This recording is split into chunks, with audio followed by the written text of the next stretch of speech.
Greetings. My name is Nontabeko Matlala. I'm part of the CIE Education Access Program team. The Education Access Program supports vulnerable learners who attend low-fee Catholic independent schools. This program involves the disbursement of grants to the participating schools. And for this reason, it is a very structured and a rigid program that follows a specific cycle so as to ensure a high level of accountability. I'm going to take you through all the activities that are part of Term 1. And these activities are mainly the responsibility of the CIE IP team based in the national office. The first activity that has been carried out involved consolidating and analyzing all manners reports that were submitted by the schools at the end of 2024. The other activity that has taken place is what we call the review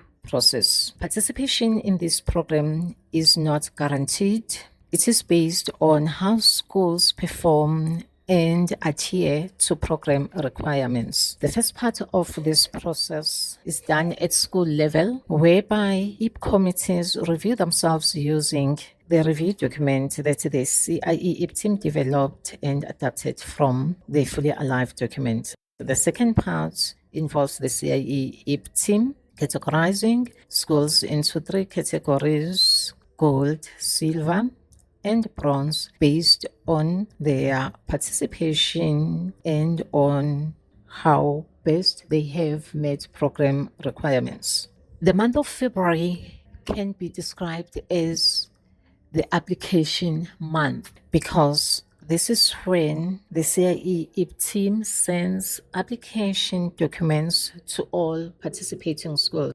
This is quite a labor-intensive process. Schools receive application documents between the first and the second week of February, and they are expected to complete the documents and return them to the CIE IP team before the end of February. Upon receiving all the application documents from the schools, the CIE IP team then disperses grants accordingly, and the amount of funding that is given to each school is based on how schools used their 2024 allocation, as well as the amount that is allocated to each school when the CIE IP team submits the proposal to the funder. This disbursement is expected to take place during the second week of March.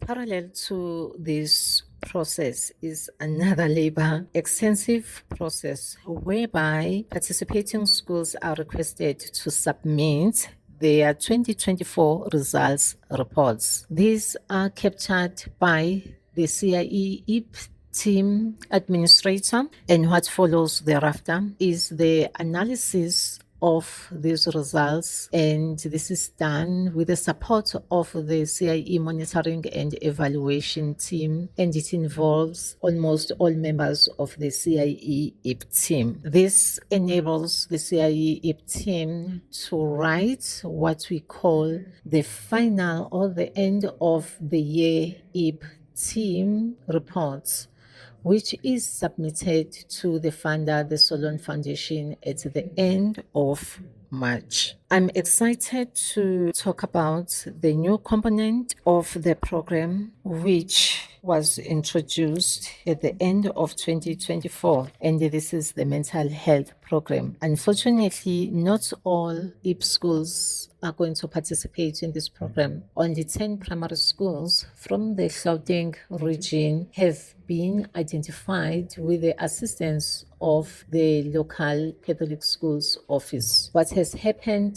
to date is that schools were sent invitation letters, and all schools have responded and they are keen to participate in the program. Activities linked to this program for this term involve baseline assessments for the teachers, or all participating staff members from the schools, and there's supposed to be a maximum of 3 participating members. So it involves their assessments as well as assessments which will focus on grade 6 learners. This will then be followed by the cluster workshop, which is a 2-day workshop, and this will take place in the middle of March.